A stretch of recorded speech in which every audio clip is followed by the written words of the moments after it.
उपकारी कृपा बरसावो, सिद्ध शिलाए मन तेड़ावो। हे उपकारी कृपा बरसावो, सिद्ध शिलाए मन तेड़ावो। राह जो प्रभु आवशे ने लई जाशे, प्रभु आवशे ने लई जाशे, प्रभु आवशे ने लई जाशे, प्रभु आवशे ने लई जाशे।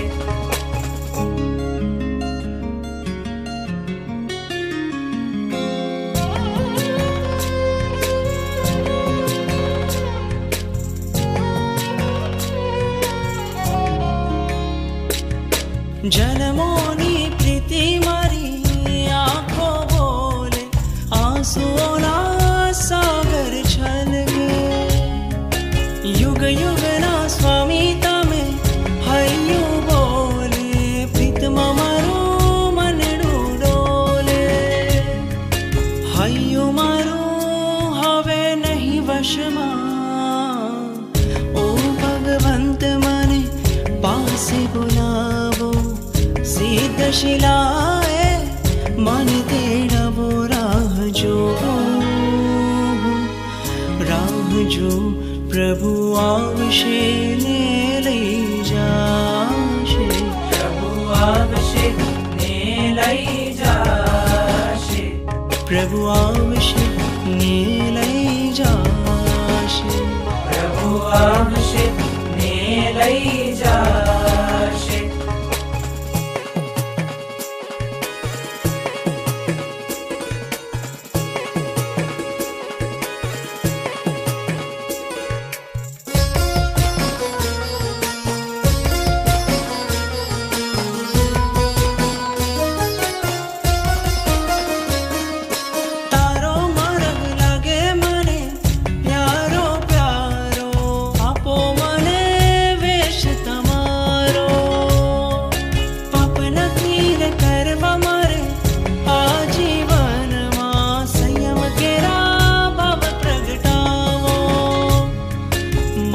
साचो आ जग मां मड़ जो मने आ भव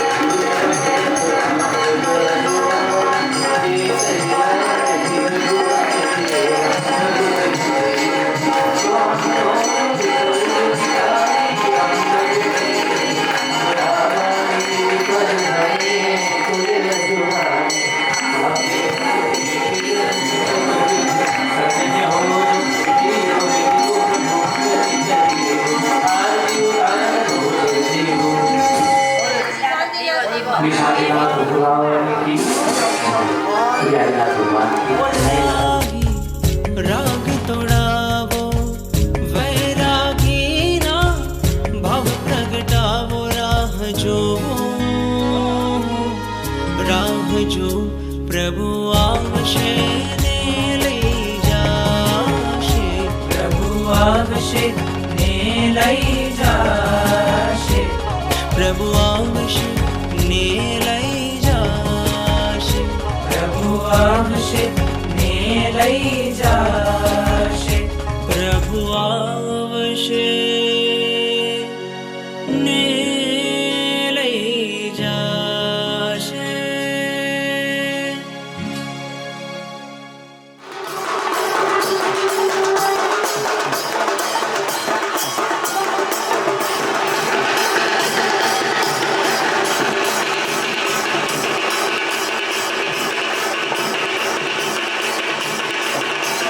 आशीर्वाद आशीर्वाद हमने आपको आशीर्वाद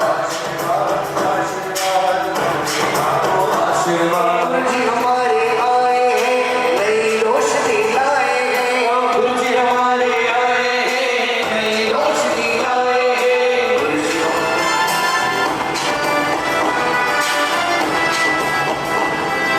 यहाँ भी होगा वहाँ भी होगा तो सारे जहाँ में होगा क्या क्या गुरु का जयकारा गुरु का जयकारा कारो सवपावपनाशनो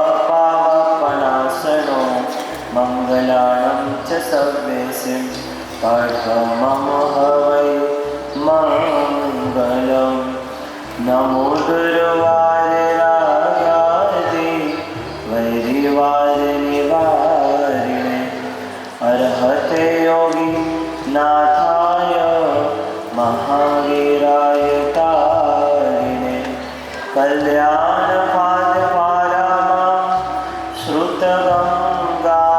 श्रुतगङ्गाहिमाचलं तो भगवन्त इन्द्रमणिका सिद्धाश्च सिद्धिस्थिता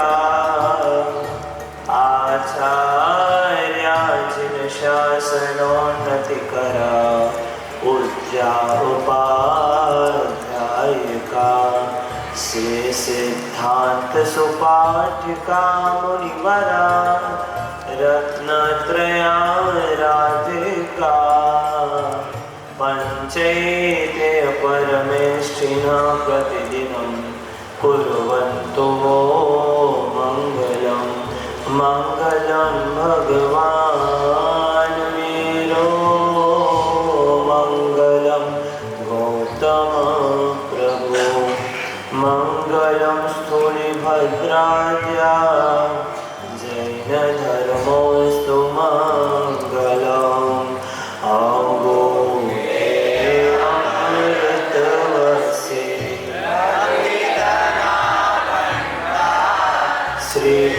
श्रीगुरुगौतम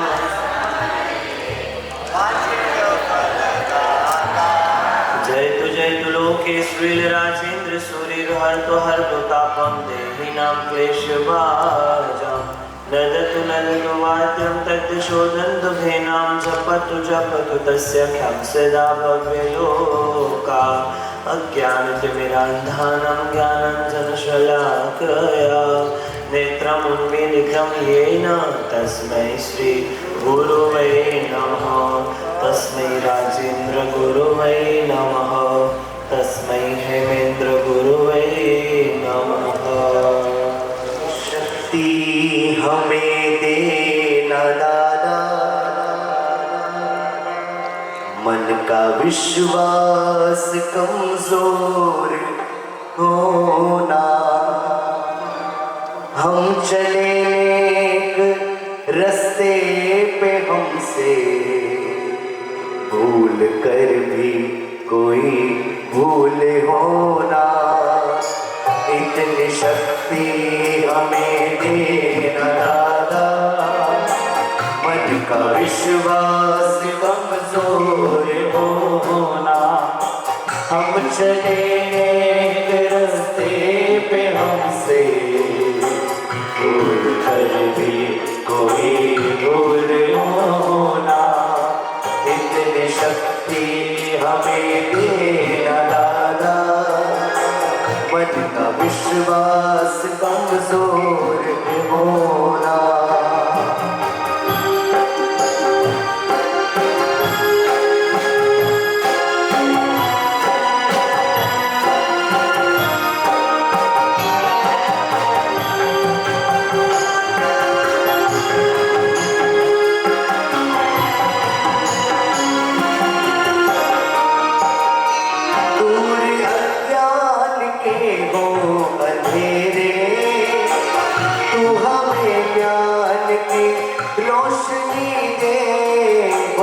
दूर अज्ञान के हो अंधेरे तू हमें ज्ञान की रोशनी दे हर बुराई से बचते रहे हम जितनी भी दे भले जिंदगी दे। वेर होना होना वेर होना किसी का किसी से, भावना मन में बदलेगी होना। हम चले नेक रास्ते पे हमसे भूल कर भी कोई भूल होना। इतनी शक्ति हमें देना दादा, मन का विश्वास कमजोर होना। आदिमं पृथ्वीनाथ मादिमं निष्परिग्रहम् आदिमं तीर्थनाथं च ऋषभस्वामिनं स्तुमः। प्रथम तीर्थंकर युगादिदेव प्रभु श्री आदिनाथ भगवान के चरणों में वंदना। प्रातः स्मरणीय कलिकाल कल्पतरु दादा गुरुदेव श्रीमद विजय राजेंद्र सुरेश्वर जी महाराज साहब के चरणों में वंदना एवं पाठ पर विराजित श्रद्धेय मणिपुरवर्षीय चंद्रेश श्री महाराज साहब के चरणों में वंदना करते हुए परम आत्मार्थिक सुख के जाना। बहुत ही सुंदर चातुर्मास की आराधना चल रही है, जिसमें हम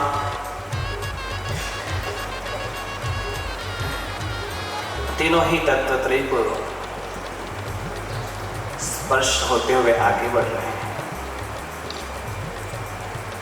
परमात्मा भक्ति के माध्यम से दर्शन का स्पर्शीकरण,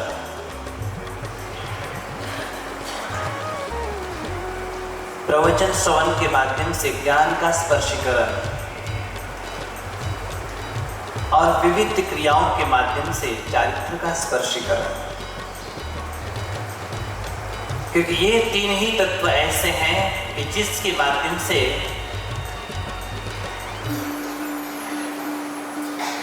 हम अपने जीवन के अंदर जो हम पाना चाहते हैं, जो हमारी अभिलाषा है, हमारी सबकी अभिलाषा एकमात्र है कि शाश्वत सुख को प्राप्त किया जाए, परमानेंट सुख आए, और वही लक्ष्य होना चाहिए।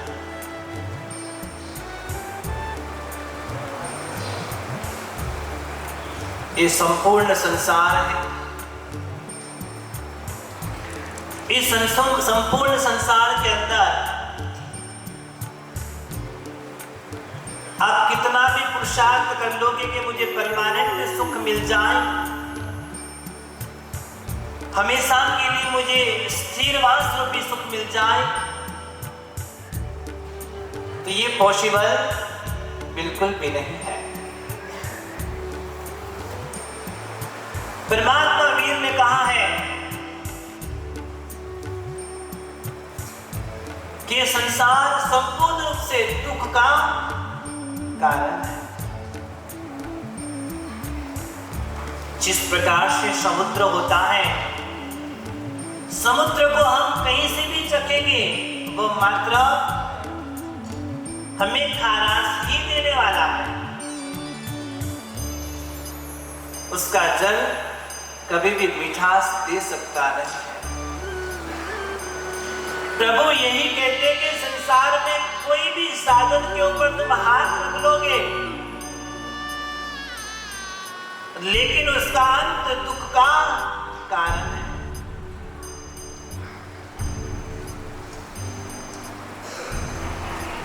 सबसे पहला सत्य यही है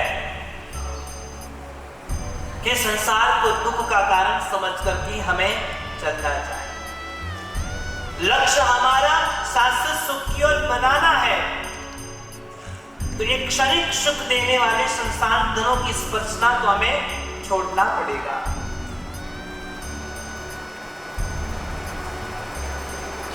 कोई कोई व्यक्ति ऐसा होता है जो मात्र कल्पना करते करते हमेशा दुखी रहा करता है, मात्र विचार करता है, मात्र सोचता है। एक व्यक्ति महात्मा के पास में पहुंच और जाकर के पूछता है कि मुझे हार्ट अटैक तो नहीं आ जाए ना?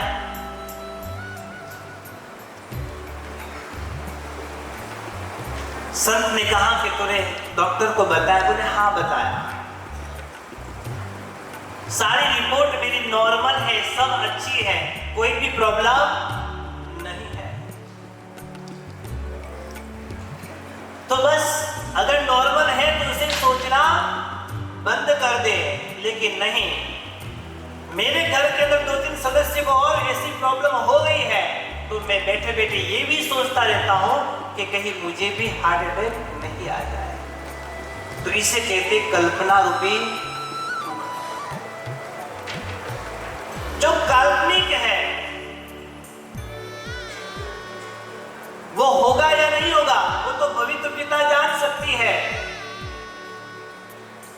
लेकिन उस कल्पना में जाकर के उसे सोचते हुए, उसे विचार करते हुए हम जो दुखी होते हैं, जो हमें अभी सुख का आभास करना चाहिए, वो फिर कभी कर पाएंगे? तो एक दुख व्यक्ति के पास में कल्पना रूपी है। ऐसे अनेक प्रकार के माध्यम से वह व्यक्ति दुखी हुआ करता है। दूसरा दुख उसके जीवन में आता है, वह है मात्र साधनों के कारण। सारी अनुकूलता है, सारा प्रबंध, सारी व्यवस्था हो चुकी है, अच्छा सा घर है, कोई कमी नहीं है, लेकिन एक छोटी सी चीज का अभाव होता है। तो जो प्राप्त हुआ है उसके लिए वह नहीं सोचता है, लेकिन जो नहीं है उसके कारण वह हमेशा दुखी रहता है कि मेरे पास में ये नहीं है। प्रबंध सब हो चुका है, व्यवस्था सब हो चुकी है, लेकिन हमारी मनोदशा ऐसी बन गई है कि साधनों के प्रति हमारा भाव कम नहीं होता है, बढ़ता जाता है। तो महापुरुष कहते कि दूसरा दुख व्यक्ति के जीवन में होता है, वह मात्र साधनों का हुआ करता है। आपके पास में भले गाड़ी हो, वह पदार्थ, वह वस्तु है, उसके कारण आप बड़े ही आनंदित होते हो कि मेरे पास में वस्तु जरूर है, लेकिन आप लेकर के जा रहे हो और अचानक अगर पेट्रोल खत्म हो जाए तो वह दुख का कारण बन जाए। फिर आप सोचोगे इससे तो पैदल आता तो अच्छा रहता, लेकिन हम किससे आदी हो गए? हम गाड़ी के इतने आदी हो गए कि अपने घर से थोड़ा सा भी दूरी पर जाना हो, लेकिन फिर भी पैदल चलना होता नहीं। अगर कुछ इस प्रकार से जा रहे हो, कहीं गिर गए या ठोकर लग गई, तो दुख का तो आपके अंदर जन्म जरूर होने वाला है। थोड़ा सा ही था, इससे तो पैदल आता तो बहुत अच्छा होता। साधनों ने आपको बांध करके रख दिया है, आपको बंधक बना लिया है कि जिसके कारण हमें थोड़ा बहुत भी चलता नहीं है। तो पहला व्यक्ति के पास जो दुख है उसकी कल्पनाओं के कारण, काल्पनिक दुख है, जिसे कभी हम पैदा भी नहीं कर सकते, लेकिन फिर भी कर रहे हैं। दूसरा, बहुत सारी वस्तुएं हमारे पास में आती हैं, लेकिन जब उसका अभाव होता है तब हमें उसका दुख का आभास जरूर हुआ करता है। अगर मोबाइल आपके पास में है, बहुत अर्जेंट काम है, आपको फोन करना है, लेकिन जब टावर नहीं पकड़ेगा तो वो भी कोई काम का, ये मेरे पास वस्तु है, पास में ही घर है, पास में ही समाचार लेकिन फिर भी हम किसका उपयोग करेंगे? घर के अंदर भी उपयोग होता है। आप ऊपर रहते हो और नीचे भी बात पहुंचाना है तो उसका आप सहारा लेते। ऐसे तो हम अपने मुख से भी बात कर सकते हैं, डायरेक्ट जाकर के भी समाचार दे सकते हैं, लेकिन तो बस अरे यहाँ पे टावर यहाँ पे भी नहीं आ रहा है, और फिर भी दुख का एहसास जरूर वहां पर होता है, दुखी हो जाया करता है। किससे बात करते करते अचानक अगर कट हो जाए तो भी दुख उत्पन्न होता है, तो साधन भी दुख का कारण है। तीसरा दुख व्यक्ति होता है, वह एडजस्ट कभी भी नहीं करता।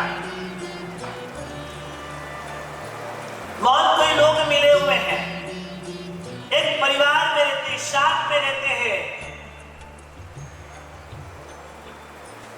बहुत गहरा रिश्ता नाता है, लेकिन फिर भी एक दूसरे के साथ में अच्छा व्यवहार नहीं बना पाना, बात बात पे गलत, बात बात पे क्लेश करना, आखिर सारी जिंदगी उन्हीं के साथ में रहना, सबको साथ में रहना है, लेकिन साथ में रहते हुए भी आपस में मतभेद करना, हर प्रसंग में मिलना। कोई भी आयोजन होगा तब सबको साथ में ही रहना, तब हम साथ में भले भी हो जाएंगे, लेकिन जैसा मन मिलना चाहिए वैसा फिर मिला नहीं पाते। जो अपने हैं, अपने बहुत निकटवर्ती है, लेकिन जब तालमेल नहीं मिलता है तब भी दुख का कारण बनता है। यानी अनुकूलता है, लेकिन अनुकूलता के अंदर भी प्रतिकूलता का हमें एहसास हुआ करता है। तो वहां पर हमें सुधारा करना जरूरी है। जो दुख हमें देता है, जो पीड़ा दे रहा है, कोई कोई व्यक्ति होता है कि मुझे कुछ भी मिला नहीं, चतुर्थ व्यक्ति दुखी होता है कि मुझे अगर नहीं मिला तो ये कि बस नहीं मिला तो कोई बात नहीं। संतोष को वहां पर हमें उत्पन्न करना है, तो जैसे उसे उत्पन्न करेंगे तो हमें सुख का आभास जरूर होगा। एक महिला है, गुरु के पास पहुंची है, जाकर के कहती है कि गुरुदेव मेरे को संतान नहीं और मुझे उसकी खूब आवश्यकता है। मैं इसी बात को लेकर के बहुत दुखी, बहुत परेशान हूं। तब महात्मा ने कहा ठीक है, सब होगा, लेकिन जिनके पास संतान है तो उनके पास जाकर के पहले पूछ करके आ जा, उसके बाद में दूसरी बात हम करेंगे। वह निकली, एक घर पर पहुंची और महिला थी वहां पर पूछा तुम्हारे कितनी संतान है? बोले तीन संतान है, तीनों तीन लड़के हैं, ब्रह्मा विष्णु महेश, तीनों ही है मेरे पास। तो आप सुखी हो? बोले कहीं की सुखी, उसमें से एक लेके चली जा। बोले पूरे दिन क्लेश, पूरे दिन झगड़ा, पूरे दिन विवाद। मेरी बहुत अपेक्षा थी, मेरी बहुत आकांक्षा थी कि कुछ भी आगे जाकर के मुझे ये बहुत सुख देंगे, लेकिन तीनों ही मेरे साथ में अच्छा व्यवहार नहीं रखते। और आगे बढ़े, आगे जाकर के पूछा, बोले मेरे पास दो है, अरे दोनों ही संतान है मेरे, लेकिन दोनों ही मुझे पूछते भी नहीं। ऐसे करते फिरते फिरते वो बहुत जगह पर गई, लेकिन कहीं पर भी उसे जो प्रत्युत्तर, जो जवाब मिलना चाहे वो नहीं मिल पाया। और वापस वो गुरु के पास में पहुंची रहे, बीच में से ही गायब हो गए। व्यक्ति बहुत सोचता रहता, बहुत विचार करता रहता है कि मुझे ये चाहिए वो चाहिए, लेकिन उसके पीछे मुझे क्या सुख का वास्तव में सही आनंद प्राप्त होगा। हम कभी जो चाहते वो प्राप्त भी कर लेते हैं, लेकिन फिर भी जैसा आनंद चाहे वैसा बिल्कुल भी प्राप्त नहीं कर पाते। भगवान कहते हैं कि जो हो, जिसमें हो, उसे में ही राजी रहना चाहिए। जैसी स्थिति हमारी, उस परिस्थिति में हम जीना सीख लेंगे, उसमें रहना सीख लेंगे, तो शाश्वत सुख की ओर हम जरूर आगे बढ़ सकते हैं। जितना हम यहाँ पर सुख को उपलब्ध कराना चाहेंगे उतना हम शाश्वत सुख की ओर नहीं बढ़ सकते, क्योंकि हमारा जैन धर्म छोड़ने में विश्वास रखता है, संग्रह करने में विश्वास बिल्कुल भी नहीं रखता है। लेकिन दुख से तो कभी डरना ही नहीं, बिल्कुल भी नहीं डरना। कैसा भी हो, किसी भी प्रकार से आए, कितना भी हमें हैरान परेशान क्यों न करता हो, हमारी मनोदशा को एकदम स्वस्थ रखना है, मस्त रखना है। कोई व्यक्ति ऐसा भी होता है जो अपनी ऐसी विचारधारा लेकर के आता है कि बाप जी हमें नींद नहीं आती। क्या नहीं आती है? नींद नहीं आती है। उसका कुछ उपाय बताइए कि मैं अच्छे से सो सकूं। अब इसमें तो हम क्या कर सकते? उद्यम कीजिए, पुरुषार्थ कीजिए। पुरुषार्थ करने वाले व्यक्ति को आराम से नींद आ सकती है, लेकिन फिर भी कि मुझे नींद नहीं आती है। कोई व्यक्ति आता है, वो कहता है कि मुझे नींद बहुत आती है, कुछ रास्ता बताइए। दोनों ही महानुभाव उपस्थित है, एक को नींद बहुत आती है, एक को बिल्कुल भी नहीं आती। संसार में दोनों प्रकार की स्थितियां जरूर बना करते हैं।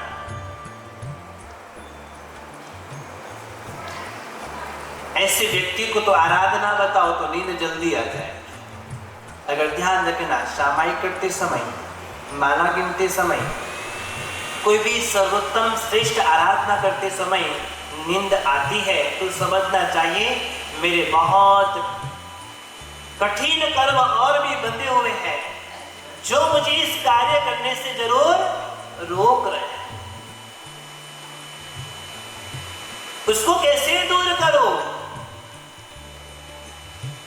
जब भी अच्छे कार्य में जब करता हूं, जब आराधना के आसन के ऊपर बैठता हूं, तभी मुझे यहाँ हैरान परेशान करती है। लेकिन तब भी हमें दुखी होना नहीं, ये कुछ भी हो जाए, कितनी भी परेशान करेगी, लेकिन मैं मेरी साधना से विचलित होने वाला नहीं। शिकायतें बहुत प्रकार की होती हैं, तो वो व्यक्ति कहता है को नींद बहुत आती है, को बिल्कुल भी नहीं आती। कोई व्यक्ति कहता है मेरी हेल्थ बहुत ज्यादा है, इस हेल्थ को मैं कम करना चाहता हूं। कोई व्यक्ति कहता है कि मेरी हेल्थ बहुत अधिक है, उसको कम करना है। जिसके पास हेल्थ नहीं तो उसको बढ़ाना है। दोनों परिस्थितियों में व्यक्ति बंधा हुआ है। हर किसी के पास कोई ना कोई दुख जरूर है, लेकिन जैसी सुलभता हमें मिली है, जो मिला है उसी के अंदर आनंदित रहना है। प्रभु यही कहते हैं, संसार में कर्मवश सारी स्थितियां हमें मिला करती है, लेकिन उसी में से सुख खोजने के लिए हमें पुरुषार्थ जरूर करना चाहिए। एक राजा है, बहुत बड़ी सत्ता है, वो राजा श्रेप लेके बैठे हुए हैं। दुख कभी भी आ सकता है, ये जरूरी नहीं कि कुटिया में रहने के वाले के पास ही दुख आता है।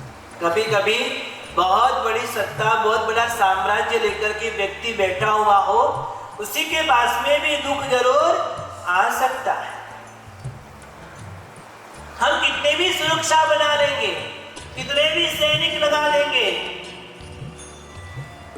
कितना भी इर्द गिर्द में हमारी स्वयं की सुरक्षा बना लेंगे, लेकिन होने को कोई भी दूर कर सकता नहीं। बहुत बड़े साम्राज्य को वो लेकर के बैठा हुआ है, चारों तरफ उसकी यशस्विता फैल रही है, चारों तरफ उसकी वाहवाही होती है, चारों तरफ उसकी महिमा के गुणगान गाए जाते हैं। ज्यादा प्रतिष्ठा भी काम की नहीं। भगवान कहते हैं लोक में नहीं, श्लोक में रहना। जितना तुम लोक प्रसिद्धि को हासिल करना चाहोगे, उतने तुम्हारे दुश्मन भी जरूर इस दुनिया में बढ़ती जाए। बड़े बड़े व्यक्ति हैं, अगर उनको अकेला बाहर निकलना हो तो उनके बस की बात नहीं है। लेकिन जो एकदम आनंद गण की तरह रहता है, जिसके पास कुछ है ही नहीं, तो उसको किसी भी प्रकार का भय रहता। एक आप खाली हाथ निकलो और एक आप अपने स्वयं की जेब को भर करके निकलो, दोनों में दशा बदल जाया कर।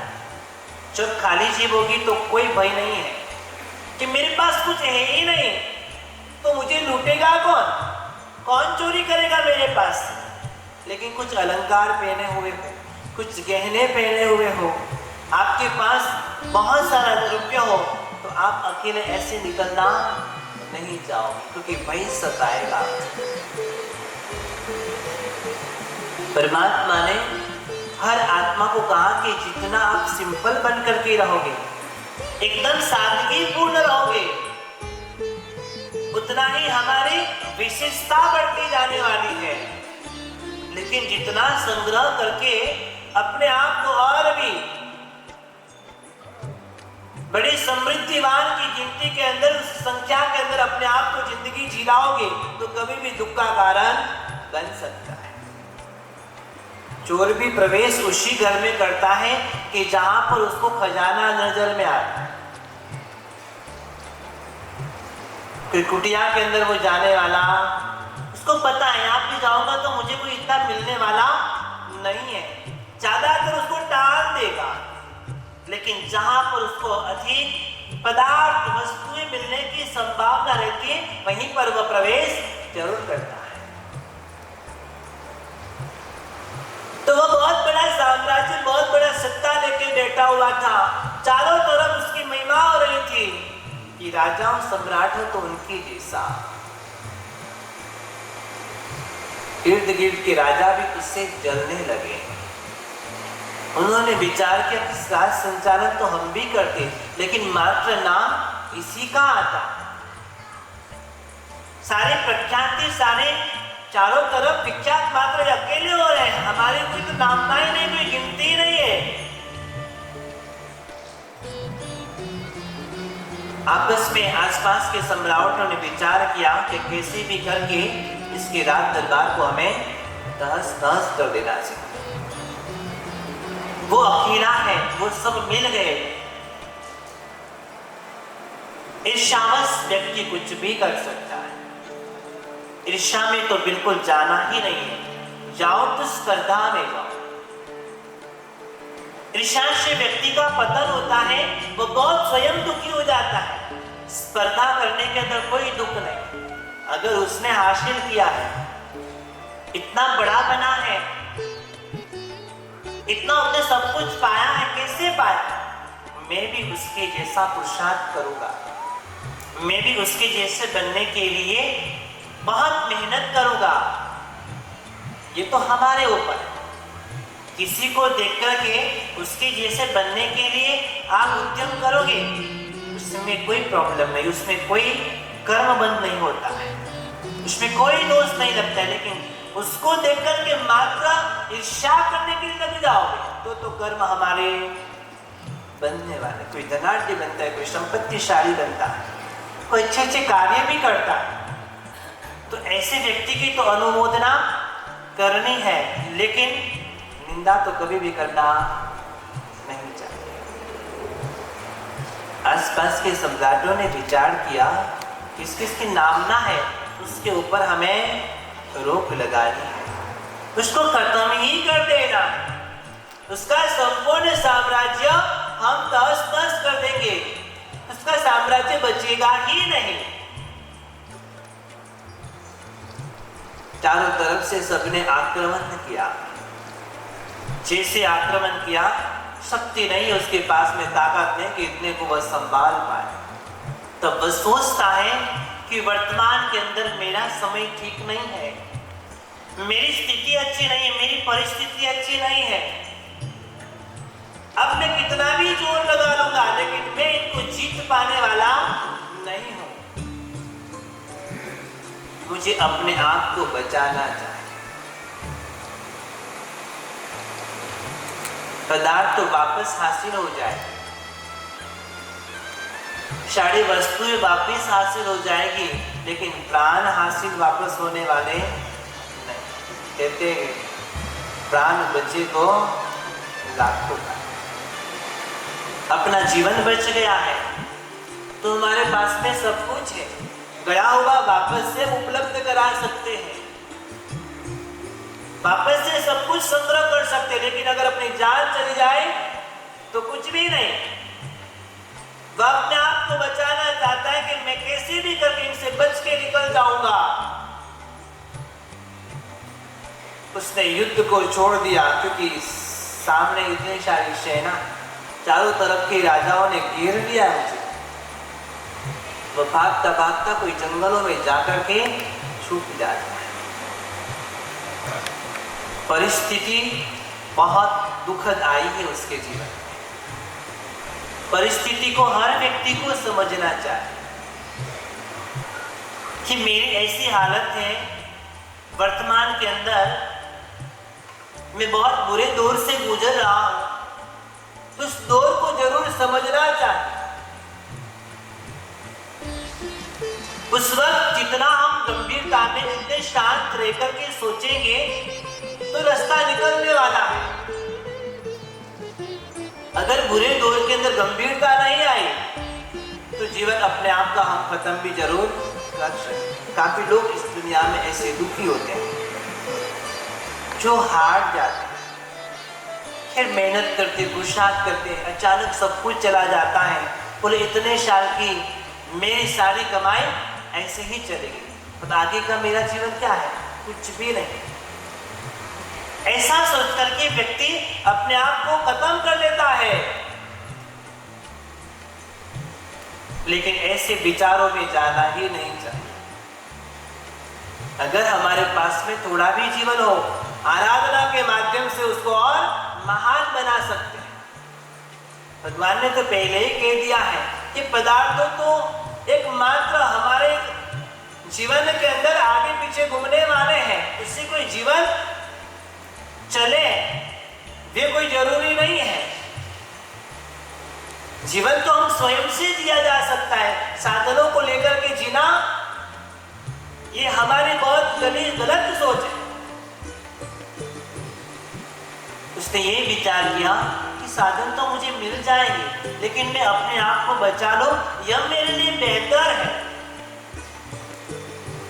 भागता हुआ जंगलों में चला गया, गुफाओं में अपने आप को छुपा दिया।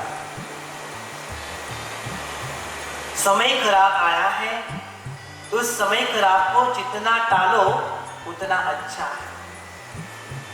फिर हमेशा दुख भी टिक करके नहीं रहता और हमेशा सुख भी टिक करके रहता नहीं। सुख आया है तो दुख भी आएगा, और दुख आया है तो सुख भी जरूर आएगा।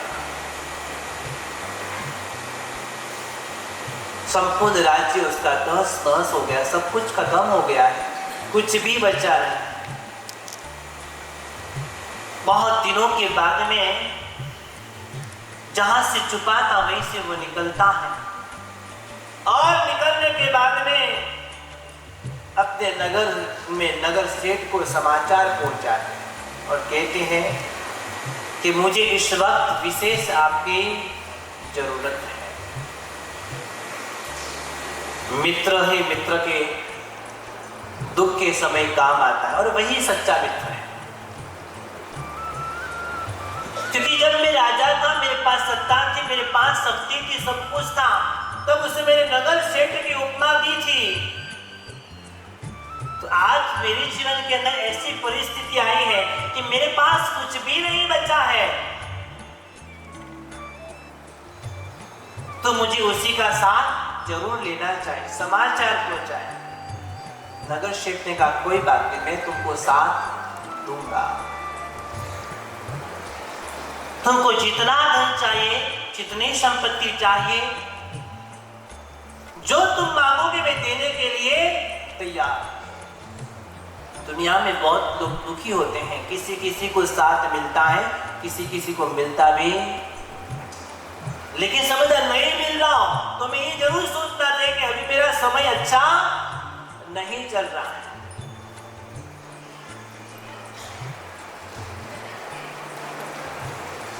और जब समय अच्छा नहीं चलता हो तो धर्म को साथ में, तो हमें ऐसे धर्म तो हमेशा साथ में रखना चाहिए, लेकिन जब ऐसी खराब परिस्थिति चलती हो तो वही हमें डांट सकता है। पुण्य का भी हमारा थर्मोमीटर ऊपर नीचे होता रहता है, लेकिन पुण्य का हमें अधिक से अधिक वृद्धिकरण करना ही करना है। जितना हम धर्म में बोएंगे उतना ही हमें हासिल होता है। जैसे वस्तु पादेश पादे संग निकाला, और उनके पास बहुत सारा धन था, लेकर के संग जा रहे थे, और जैसे संग लेकर के जा रहे थे तो अपने पास में बहुत सारा धन है, बहुत सारे स्वर्ण मुद्राएं हैं, संग के साथ में चल रहे हैं, बोले इतना तो उपयोग में नहीं आ रहा है, जब चाहिए तब वापस से ले लेंगे। कोई एक जगह देखी कि वहां पे उसको दफना दो, किसी को भी पता नहीं चले। संग लेकर के जा रहे हैं, वह स्वर्ण मुद्राएं दफनाना चाहते, और दफनाने के लिए गड्ढा खोद रहे हैं, और जैसे गड्ढा खोद रहे कि और कई स्वर्ण मुद्राएं उस जमीन में से उनको मिल जाती है। भावना क्या थी, यहाँ पे हम लोग जो है वो छुपा दे और पुण्य का कार्य कर रहे हैं, लेकिन और भी उनको हासिल हो गया। किसका प्रताप? धर्म का प्रताप। कभी कभी विचार ऐसे आ जाते हैं, और वो धर्म विचार दिलाता, और कोई दिलाता कि तू ये कर, तेरा सब अच्छा होगा, तू ऐसा कर, तेरा सब बढ़िया होगा। ये विचार देने वाले भी हमारी दिव्य शक्ति है। ये कोई पुण्य होगा, कोई धर्म का कारण होगा, तभी इतना विचार अच्छा आ सकता है, बाकी नहीं आ सकता। वह राजा नगर सेठ को समाचार पहुंचाता है कि तुम मुझे 10 लाख रुपए दे दो, मैं वापस से मेरा साम्राज्य खड़ा करना चाहता हूं।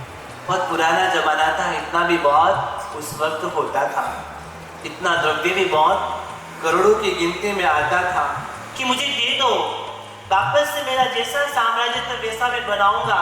और नगर सेठ ने उन्हें दे भी दिया, और जैसे दिया वापस से मेहनत, वापस से पुरुषार्थ करने लगे। जैसा साम्राज्य था वैसा साम्राज्य वापस से उन्होंने बना लिया। वापस सत्ता, वापस शक्ति, वापस वह सेना, वापस जो पूर्व का नजारा था वो वापस अपने राज दरबार के अंदर अब लगने लगा है। बहुत समय व्यतीत होता गया, समय सबके जीवन में बदलता रहता है। अब वह नगर सेठ की हालत खराब हो गई। बहुत दिनों के बाद जो उसके पास खजाना था, जो वैभव था, जो राजा को सपोर्ट करने वाला, और एक दिन उसका भी वैभव सारा खत्म हो गया, कोई नुकसान हो गया होगा।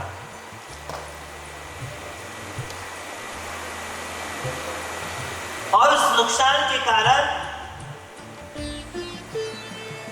वह बड़ी गंभीर परिस्थिति में आ गया। वह विचार करता है, जब राजा को तकलीफ पड़ी तो साथ किसने दिया था? नगर सेठ ने। अभिलाषा किससे रहेगी? जिसको हमने साथ दिया था उसी से अभिलाषा करने वाली। हमने भी किसी को साथ दिया होगा, और साथ देने के बाद में जब हमारी जरूरत पड़े, हमें भी कुछ आवश्यकता पड़े, हम मांगे उससे, उसका साथ मांगे। और जिसको हम हमेशा साथ देते हैं उसी से साथ मांगने वाले सबसे पहले वही होगा, वही नजर के सामने आएगा, बाकी कोई नजर में आने वाला नहीं।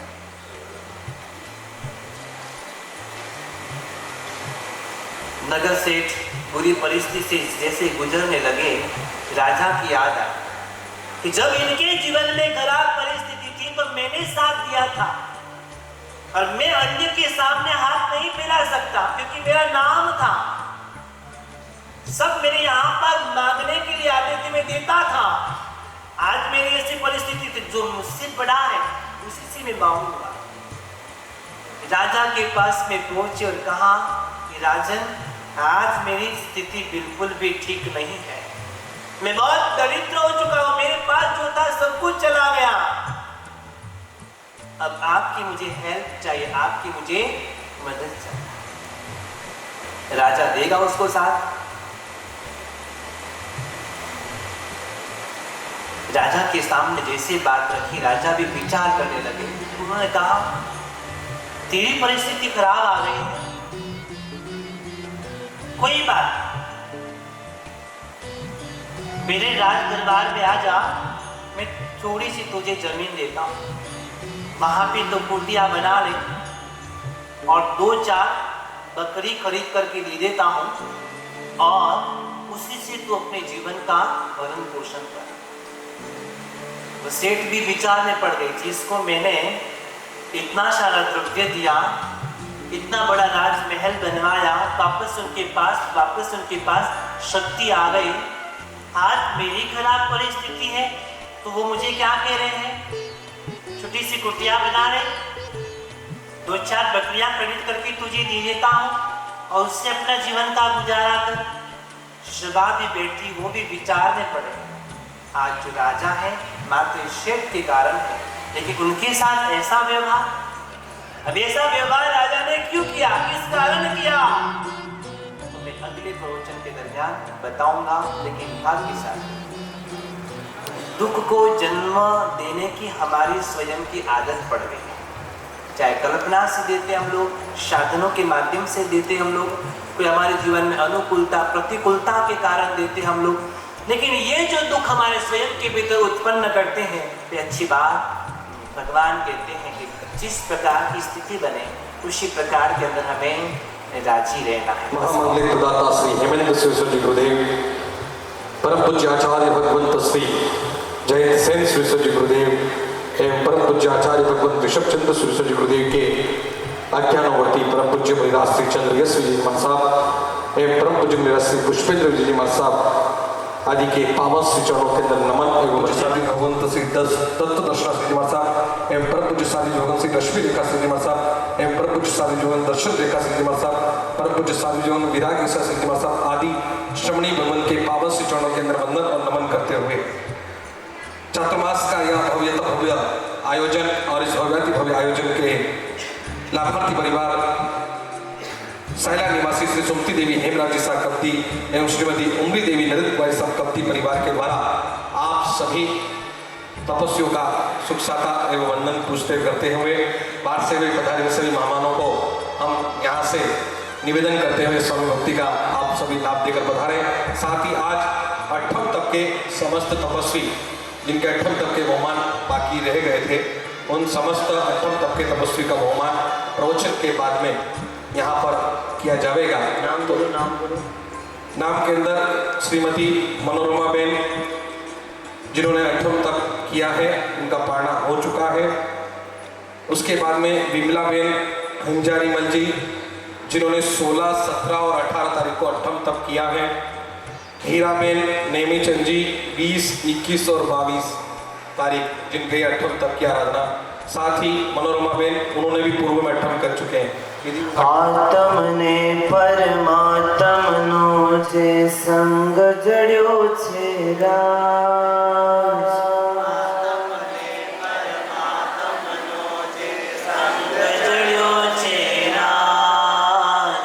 आत्म ने परमात्म नो जे संग जड़्यो छे राज, आत्म ने परमात्म नो जे संग जड़्यो छे राज।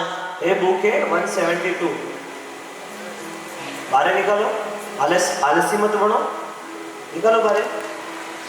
हरख हरख मन, हरख हरख मन झूमी रह्यो छे आज, हरख हरख मन, हरख हरख मन झूमी रह्यो छे राज। ओ हृदय प्रभु तारो मंदिर छे, मारो हृदय प्रभु तारू मंदिर छे, तो हृदय बसे मारी तकदीर छे, तो हृदय बसे मारी तकदीर छे, केवल शुभ परिणामों जागे मुलाकात केवल शुभ परिणामों जागे मुलाकात बोलो।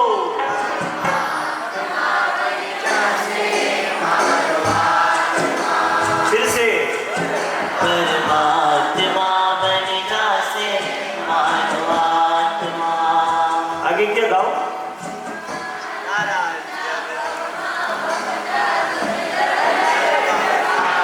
आवाज नहीं है इसमें।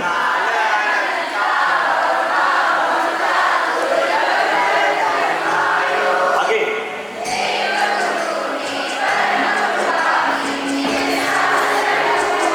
फिर से देव गुरु ने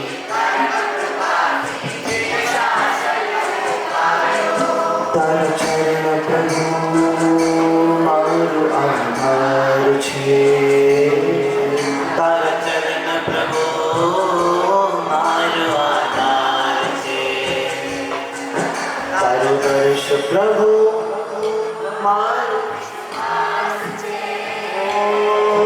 तारो दर्श प्रभु मारो विश्वास છે અદ્ભુત કૃપાની વૃષ્ટિ છે પ્રભુ હાથમાં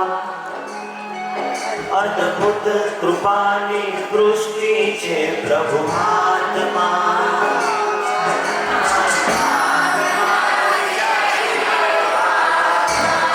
कुछ आगे कुछ पीछे परमात्मा बन जासे परमात्मा થી રંગાશે મારો આત્મા परमात्मा तिरंगा से मानवात्मा પરમાત્મા से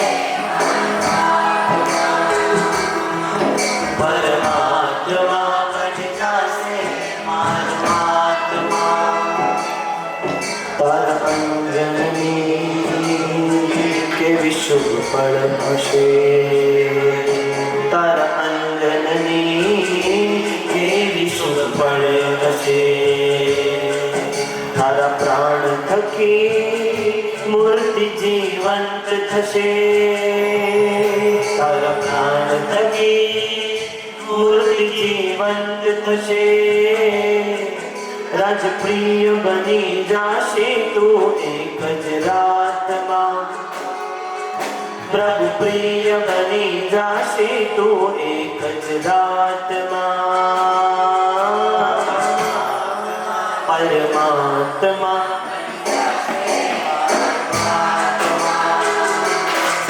परमात्मा थाशे प्रभु नु मिलन बात बातमा आशे प्रभु नो मिलन बात बातमा परमात्मा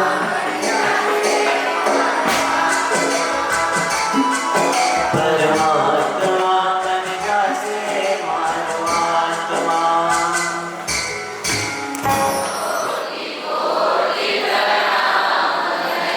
ऐसे गुरु मन सरल स्वभाव जिनका आत्मनिर्भर नामिता जिन राज आज्ञा के प्ररूपक ज्ञान ध्यान ललामता कर दिया जीवन नित कोटि कोटि प्रणाम ऐसे गुरु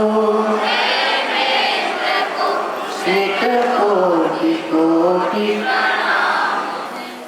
नेम जी एक तो मेघ वर्ष मेघ राजा वर्ष ने बीजा कोण वर्ष? एक मेघराज बरसते एक मुनिराज बरसते। कौन बरसते? या तो सूर्यराज बरसते या फिर मेघराज बरसते या फिर मुनिराज बरसते। या तो मेघराज बरसते हैं या मुनिराज बरसते हैं।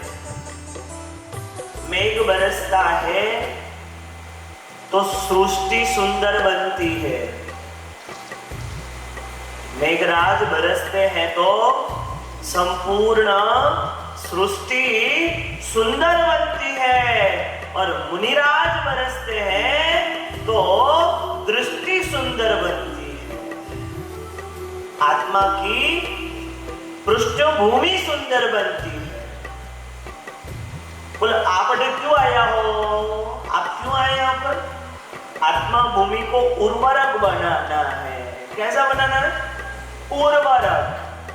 जिस भूमि के अंदर उर्वरक क्षमता होती है वह धान्य को जन्म देती है, और ये आत्मा भूमि अगर उर्वरक बनेगी तो वह धर्म को जन्म देगी।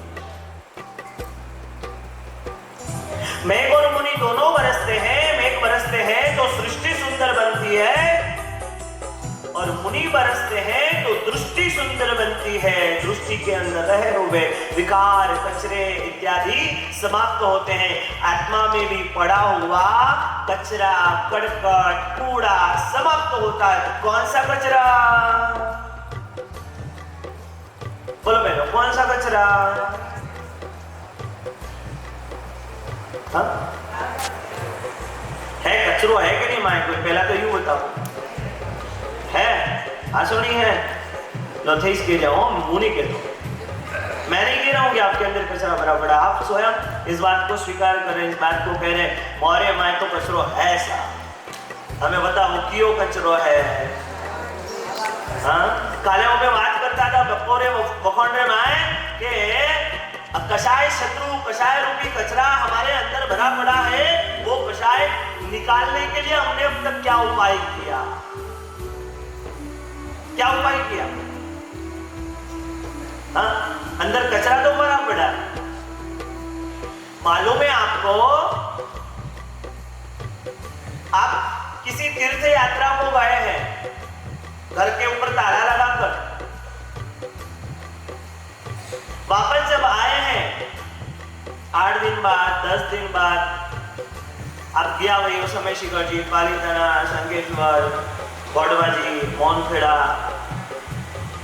गिरनार, और ऐसा पूरा तीर्थ यात्रा करने के बाद में जब घर पर वापस से पहुंचे हो, और जैसे दरवाजा खोला, और जैसे अभी आपने वो रुमाल लगाया ना आपकी नाक पर थोड़ा वो पसीना पूछने के लिए, वैसे दरवाजा खोलने पर आपने आपकी नाक के अंदर, आपकी नोज के अंदर बैड स्मेल को फील किया, यानी बदबू को, दुर्गंध को अनुभव किया। अरे रे रे रे रे, माइती तो खूब दुर्गंध आ रही है। दरवाजा खोला और क्या आई? दुर्गंध। और आपने क्या किया?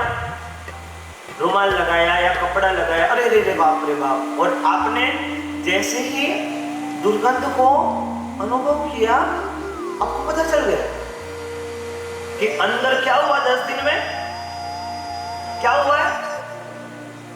चूहा मर गया, तो उसकी दुर्गंध आ रही। और मैं थे माए किया देखियो कि किचन में है का? बोले नहीं है, किचन में नहीं है। हॉल में है का? हॉल में देखिस तू नहीं। हमें थोड़ा बेडरूम ज्यू खोलियो कि दुर्गंध 10 गुना बढ़ गई। तो आपको मालूम पड़ गया कि चूहा मरा हुआ कहां पर है? कहां पर? बेडरूम के अंदर। अब बेडरूम के अंदर चूहा पड़ा हुआ है, चूहा है, मरा हुआ है, दिख भी गया है। आजकल तो थोड़ा वो मोटा मोटा बंगला रे माए, मोटा मोटा फ्लैट रे माए थे क्यों रखो काटा थोड़े काटा कई खुशबू से जे ये काटा थोड़े दिमाग में काम फालतू रही है कि थे रूम स्प्रे रखो। का रखो? Room spray. जैस्मिन होगा और कौन सा होगा? रोज होगा, या फिर और जो जो फ्लेवर्स आपको पसंद है वो रखते हैं। रूम स्प्रे किया और अभी अच्छा लग रहा है, अनुभव अच्छा हो रहा है। और आपने क्या जिस बेडरूम के अंदर वो चूहा मरा पड़ा हुआ है, उसी बेडरूम के अंदर आपने स्प्रे लिया और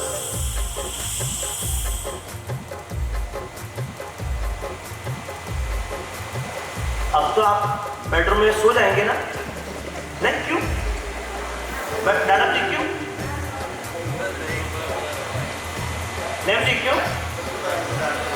रूम स्प्रे कर दिया ना, आपका फ्लेवर जो आपका बहुत पसंदीदा था वो आपने कर दिया स्प्रे, उसके बाद में तो सो जाएंगे, नहीं सो पाएंगे। क्यों? कब तक? कि जब तक मरे हुए चूहे को बाहर न फेंक दे। मेरे भगवान कहते हैं कि जब तक अंदर पहले पड़ा हुआ कषाय रूप चूहा है आत्मा में, जब तक उसको बाहर नहीं निकालोगे, धर्म रूपी आराधना रूपी, तब वो भी कितना भी स्प्रे कर दो, आनंद आने वाला।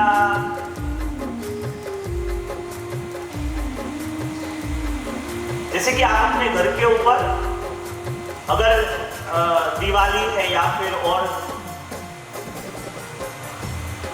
कोई घरे में रंग रोगान करे करा मुझे दिवाली माटे या फिर विवाह बीजा विवाह वचन में तो अपने घरे में रंग रोगान कराओ साफ। हाँ, अपने बेबई बीजा आवी, अपने मेहमान आवी, हाँ मारे छोकरी रो विवाह है ने जोनिया आवी, बीजा आवी, बरात आवी, सब आवी, देखी तो अच्छी थोड़ी लगी के अनवास्ते काम करो, रंग रोगान करो। तो आपके घर के अंदर रंग रोगान करते हो तो जो पहले कलर होता है उसी के ऊपर कर देते हो, क्या प्रोसेस है विनोद जी? कौन प्रोसेस कौन है? हाँ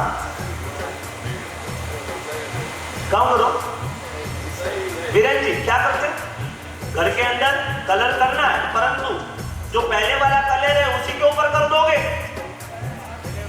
पहले वाले कलर को घिसाई करोगे, उसको निकालोगे, दाग है, धब्बे है, कलर निकला हुआ है, किसी भी प्रकार का वहां पर अशुद्धि है, गंदगी है, उसको पहले साफ करोगे।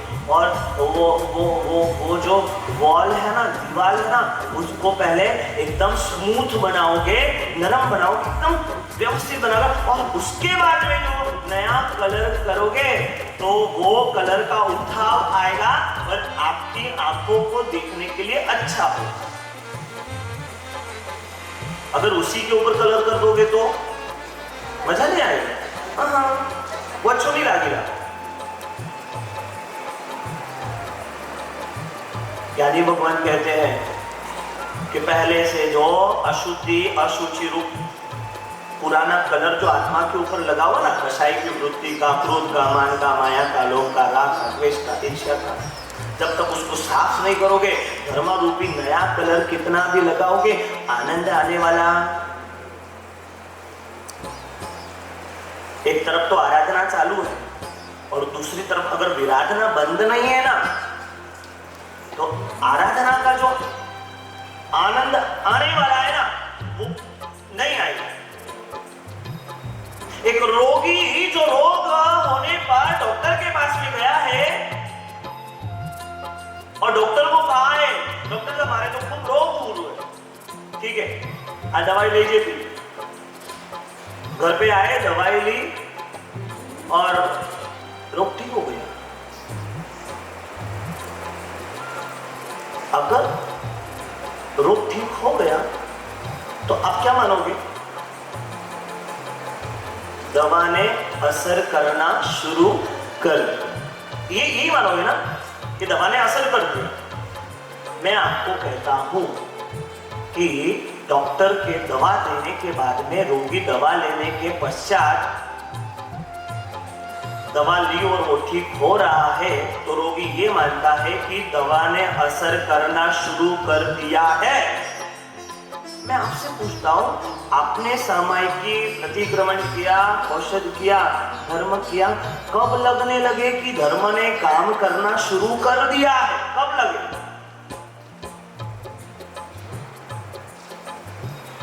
है कोई उसका थर्मामीटर? है, ठंडानी है जी। दवा ली, रोग समाप्त होने लगा तो आप समझते दवा ने असर करना शुरू कर दिया है। आपने जो धर्म किया है आत्मा के अंदर कब लगने लगे कि धर्म ने काम करना शुरू कर दिया है? धर्मबिंदु शास्त्र के अंदर बताते हैं हरिभद्र स्तुति जी महाराज कि आपने जो धर्म आराधना की है और और वह काम करना शुरू कर दिया है, ऐसा तब लगेगा कि जब आपकी कसाई की वृत्तियां मंद हो जाएगी। धर्म करो ने अहंकार कम में जाएंगे, हजम जो कि धर्म अपना जीवन रे में लागू हुआ है। धर्म करता करता अपना क्रोध समाप्त हो जाए, हजम जो कि मैं धर्म कीधु है काम करना शुरू है। धर्म करता करता राग वे, द्वेष वे, ईर्ष्या वे, पण बीजारा उत्कर्ष ने देखे ने वने पाड़वारी भावना वे, विश्वासघात करवारी भावना वे, अहंकार वे कि मारे पाड़े पियो खूब है और मारा जेड़ो तो अन नगर ने में कोई है इस नहीं, थारे किदोड़ो धर्म कोई कोमे आयो। आपने धर्म किया और अगर कसाई की वृत्तियां शांत नहीं हुई तो का धर्म की दो। अरे पाली दादा के अंदर आने के बाद में जब घर पर जाओ और बहू ये कहे बहूजी चेंज मैंने नहीं आया, तो पाली दादा आवाज़ का कौम है। घर पर जाने के बाद में पुत्र ये कहे कि पाली दादा जाने के बाद में भी पिताजी तो बदले नहीं। श्री कृष्ण महाराजा के पास में पांचों पांडव आए।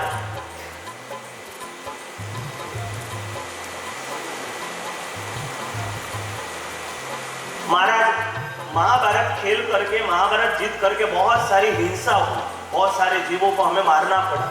अब उसके पाप के प्रायश्चित के लिए हम चाहते हैं कि हम 4 धाम की यात्रा करने के लिए जा रहे हैं।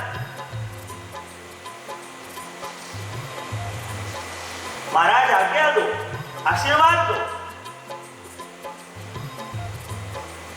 कृष्ण महाराजा कहते हैं कि भाई अटिस प्रायश्चित करो। ना ना मैं तो नदी जइयो, नदी ना भइयो, गंगा जइयो, यमुना जइयो, सरस्वती नदियों में डुबकी लगावियो, केदारनाथ जइयो, बद्रीनाथ जइयो, वटे जइयो, फिर पावन मैंने आवियो सा।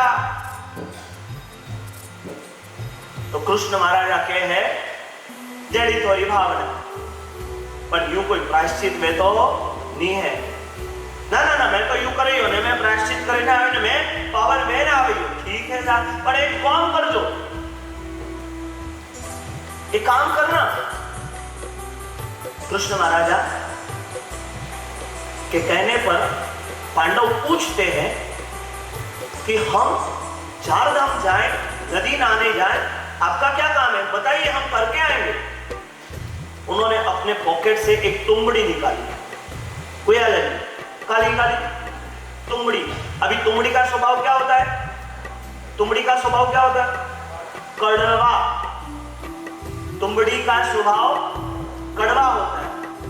और कहा कि तुम जिस नदी के अंदर स्नान करो ना, मैं ये चाहता हूं कि उस नदी के अंदर मेरी इस तुंबड़ी को भी आप स्नान करवा के आना। मैं चाहता हूं कि ये भी पवित्र हो, ये भी पावन हो, ये भी शुद्ध बन जाए, ये विशुद्ध बन जाए, इसके स्वभाव के अंदर परिवर्तन आ जाए। ठीक है, आप जैसा बोल रहे वैसा कर लेंगे, हमको क्या। तुंबड़ी दी। अब पांडव केदारनाथ गए, बद्रीनाथ गए, गंगा गए, यमुना गए।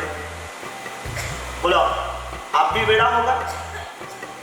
बोलो गंगा गए, कहोगे कहावत में गंगा गए गंगादास, जमुना गए जमुनादास, मथुरा गए।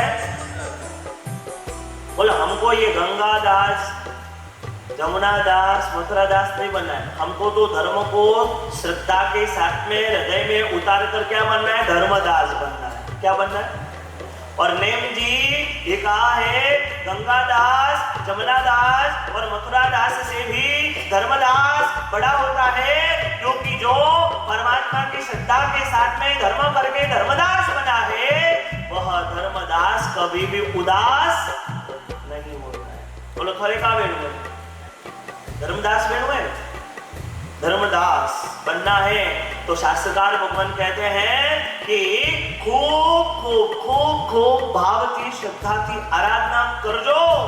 मैं वंडे में इकट्ठे पण विराजनानी वेणी से सिद्धि तमरा आराधको एक इस भाव राखनु है कि काले भगवान ने समक्ष आराधना कीजिए। का है આરાધના કીધી હે ને મન મજબૂત રાખવું હે કરે પણ સીધી તપ મેલે દઉં મૂકી દઉં મારે નહીં કરવું હે એનો ભાવ લાવજો मत क्योंकि परमात्मा रा फुल आशीर्वाद थोड़े मलिया रहे और आप सिद्धि तप एकदम शांति थी पूर्ण करियो एड़ा परमात्मा थोने काले आशीर्वाद दी जाए आज व्यासनो कीधो है साता तो है आवाज नहीं आवे जी साता नहीं है सिद्धि तप रा आराधको सुखशाता में हो अरे भाई अतरा सिद्धि तपरा तपस्वी करके बैठा है ने ए देवगुरु बसाए अतरा जोर थी जबरदस्त थी खूब कुमारी थी बोले गया है ते अनोरी अनुमोदना नहीं करे हो अनुमोदना देना अनुमोदना बारंबार अनुमोदना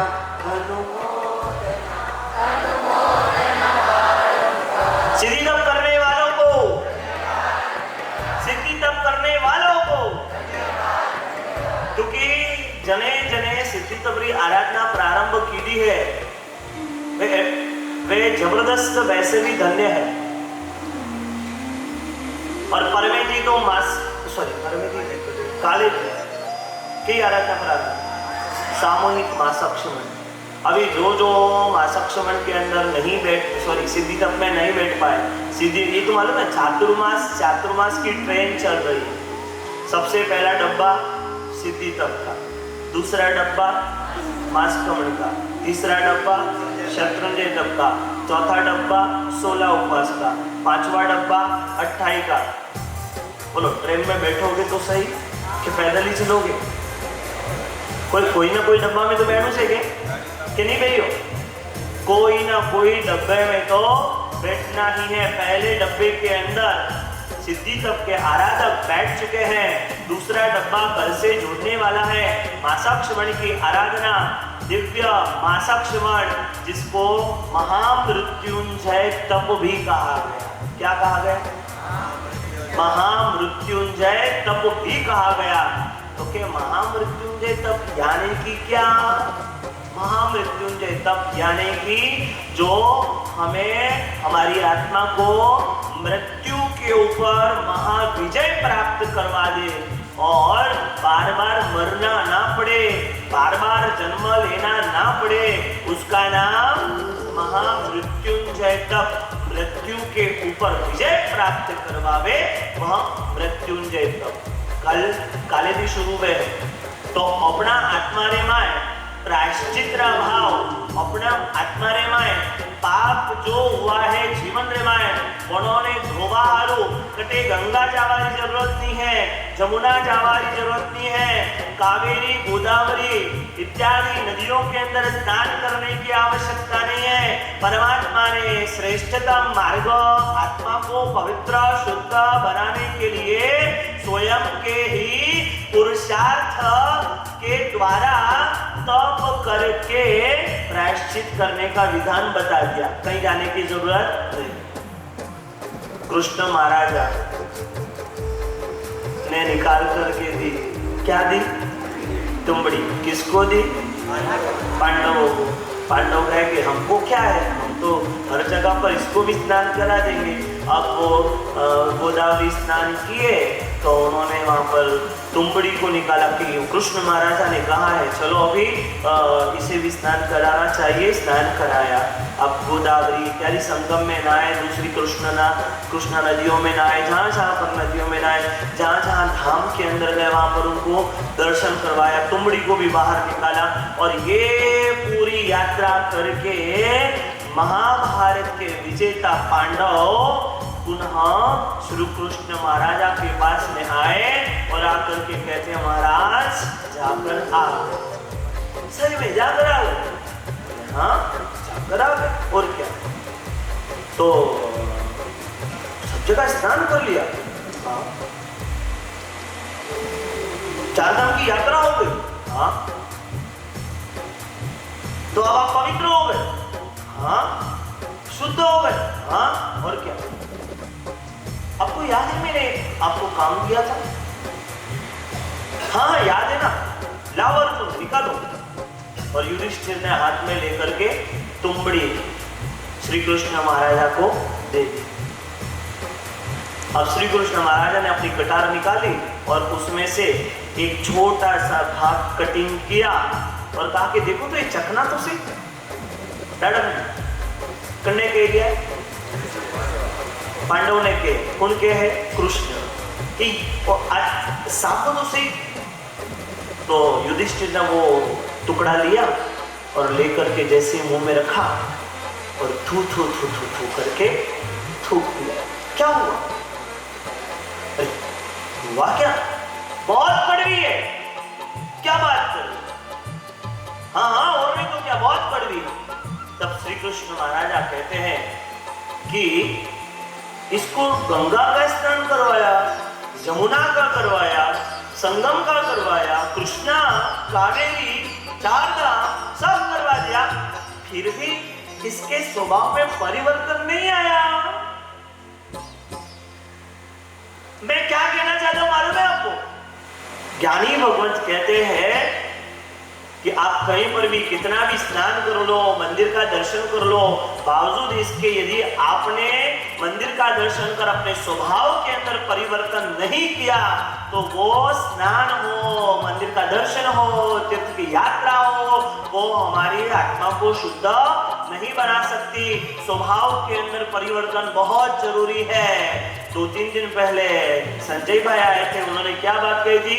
भाव से मोक्ष जाने वाले कम, परंतु स्वभाव परिवर्तन करके मोक्ष जाने वाले बहुत ज्यादा है। स्वभाव को परिवर्तित करना है, क्योंकि भाव से मात्र 2 मिनट की या 5 मिनट की उत्कृष्टता रहती है, परंतु स्वभाव परिवर्तित कर दिया तो भाव हमेशा के लिए बने रहेंगे।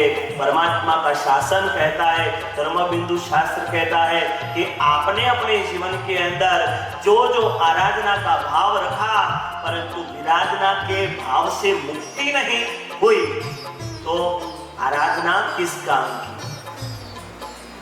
मैं कह रहा था आपको कि चूहा मना पड़ा हुआ है और आपने चूहा निकाला तो आनंद आया। मैं कह रहा था आपको कि वो बंगले के अंदर कलर किया जब और पुराने कलर को निकाला फिर नया कलर किया तो आनंद ज्यादा। उसी प्रकार एक और उदाहरण देता हूं कि एक बाल्टी के अंदर पहले से गंदा जल है, वो पोछे वाला, वो मेला मटोला वैसा एकदम धूल मिट्टी वाला बाल्टी के अंदर गंदा जल भरा हुआ है। अब बाहर एक गाड़ी आई हुई है जो गंगा जल दे रही है। क्या दे रही है? कि जिन जिन को चाहिए गंगा नदी से आया हुआ जल है, ये गंगा जल ले लो। अब बाल्टी एक ही है, कितनी है? बाल्टी एक, उसमें पहले से क्या भरा है? बोलो बहनों क्या भरा पड़ा? तो पूछा वालो वो एकदम मेला मटोला वैसा गंदा जल भरा हुआ है, तो गंगा जल लेना है तो क्या करना पड़ेगा? काउ करना पड़ेगा? पहला वन गंदा जल ने खाली करना पड़ेगा, वनने बाद वन बाल्टी ने साफ करना पड़ेगा, वनने पुटी आप गंगा जल ले लो तो कोमे आवेगा। मारा भगवान पण इस बात के है कि जो पहले से भरा पड़ा कषाय रूपी गंदा जल है, जब तक आत्मा में से उसको निकालोगे नहीं, साफ करोगे नहीं, तो आराधना रूपी गंगा जल कब ले पाओगे? कैसे ले पाओगे? भगवान ये बात कहते हैं कि आप अपने जीवन के अंदर जितनी आराधना करो, मैं कहता हूं कम करो, परंतु विराधना तो बिल्कुल भी नहीं होनी चाहिए। जहां पर विराधना है वहां पर मोक्ष नहीं है, और जहां पर आराधना है वहां पर दुर्गति नहीं। क्या करना है? आराधना करके दुर्गति टालना है कि विराधना करके मोक्ष को दूर ले जाना है? क्या करना है? अब आराधना करके दुर्गति को टालना सबसे पहले, तो मोक्ष की बात बाद में, परंतु पहले आराधना के माध्यम से दुर्गति समाप्त होनी चाहिए। एक किसान था और किसान के वहां पर एक 30 बीघा के खेत के अंदर बहुत बड़ी लहराती हुई फसल आई हुई थी, और उसे देख करके किसान खुश हुआ। वाह वाह वाह वाह वाह, जबरदस्त फसल आई है हमके तो बारिश खूब हुई है नेवंती खूब धन पाको है और मन खूब प्रॉफिट रहेला और भाव थी किसान खुश में है परंतु अचानक किसान रे कुछ कम आवे है जन टाइम रे माते जिस समय में फसल को काट करके धान को व्यवस्थित करना है उसी समय में उसको बाहर का कुछ काम आया तो किसान ने सोचा चलो मैं बाहर का काम कर लूंगा और अपने पुत्र को आज्ञा दे करके जाता हूँ कि ये फसल को काट करके धान को व्यवस्थित जमा करके धान इस फसल को काट करके पूले बांध करके एक साइड में रख दे ऐसा सोच करके पुत्र को बुलाया खेत के ऊपर देख बेटा कोई पिताजी कि भाई अपने देख कितना जोरदार खेत है ने और खेत में थी अपने फसल तू मजदूरों ने लेने ने तू ने बीजो कौन ले रहा हो जे रहो फसल कापे कापे कापे ने पूला बोदे बोदे बोदे ने एक साइड में मेलाव जो बस इसको में अरे हाँ तुरस्को में अरे पिताजी आप क्यों ने पूरो हो आप तो खुशी खुशी राजी राजी जाओ कोई चिंता कर जो मत आप लोग कम प्रोवाइला હું ઓછ તો છું કે તું કોમ કરે તમારો આજ્ઞાકારી દીકરો હે ને पिताजी वो तो थाने 15 दिन पूरी ठापड़ी कतरा दिन पूरी हमें पिताजी गया ने अंदर दीकराजी काम करना शुरू कीधो पिताजी ने 15 दिन पूटी ठापड़ीला के फसल रो काम वो ने थोने 24 घंटा रे बाद ठापड़ीला के बड़ फसल रो काम सम अंतमन से सरण पचले गन दी समझम पाणान को से 60 कोर्स उठी के दिलेर समरम सम अंतमन से हम पचने कार्य दी समझम जो बस मन पाणे से लेने वाले से लेवा से सितान से बाबू सिरे एकाष्टना एंड लोगी से दुकान से कोर्स 60 कोर्स उठी छै ओगी से जो यार मुस्लिम बार खाए हम से अंतमन से सरण पचले गन दी समझम अंतरन सब बस वना आई बिलोंग नेवी के कुछ खाए लेवा लेवा कितने से की सेंसिटिव सेंसिटिव पोटे मन में एकाष्ट नाम व्यास मुझे के मेरा मुस्लिम नाम खाए हम सेवन सागरे हम आउट गुरुठान पारिठान महात्र तो बस में हम पार से लेवा लेवा समुलेवा ससितेनवा वो सिरे एवमाई मागारी मगो अवितु अवितु आवरिंदन बहुतन नमो कर्म बलि रावण मरण मनन चरण एक लोकस चरण कौशल पारसिना अरे हरि तूने सतगुरु जयति सीसासु सुने तो निर्मल कर के भविजन भेटो शुद्ध देव गुरु धर्म आराधी समकित चहरी धारी रे शुद्ध देव गुरु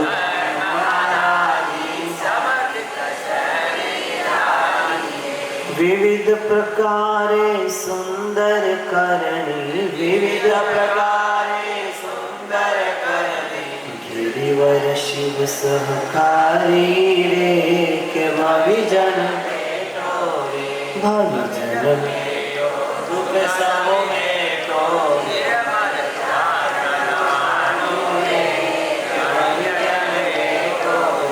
मंजुज जमारो जिण नर पायो पुंडर गिरि न विफरस्यो रे मंजुज जमारो जिण नर पायो पुंडर गिरि न विफरस्यो रे जोग लही जिण जन्मज खोयो जोग लही जन्मज खोयो तट पर रह गयो तरस्यो रे भविजन भेटो रे भविजन भेटो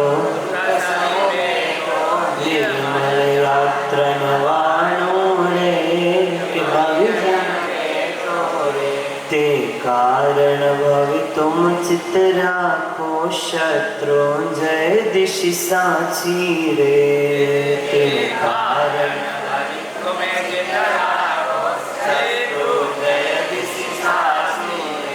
सूर्य राजेंद्र नो समरण चाहे सूर्य राजेंद्र नो समरण चाहे रुचि प्रमोदे राची रे के भविजन भेटो रे भविजन भेटो दुख समेटो निर्मल यात्रा नवानो रे के के विजन में डोरे से दाचल गिर सिद्ध क्षेत्र आदि जिनेश्वर आया रे।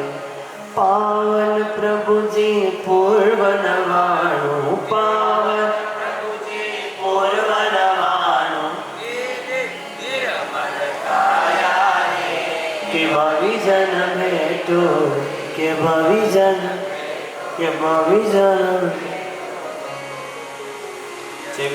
गुरु भगवान भाव में भवानी मगान परिश्रम वंचित वर्णन करो इच्छम सुर असुर सेवित सदा आदिनाथ महाराज द्विविध धर्म प्रकाश व दीक्षा ग्रही जिनराज प्रभु छवि सुंदर दीपति हेम वरण तनु होय अवगाहना धनु 500 प्रथम तीर्थपति जोय काल अनादि संसार में तारिक तक तखिण एह मरुदेवा उर हंसलो प्रगट भयो गुमगेह तीर्थनायक पहला नमो संपद सुख भरपुर मन वांछित पूर्ण करे। सूर्य विजय राजेंद्र जी आपो यतीन्द्र सुठाम जन्म जी नाम तीर्थम सबके जय नाम जय दीक्षा जय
गुरुदेवा कृपा बरसाए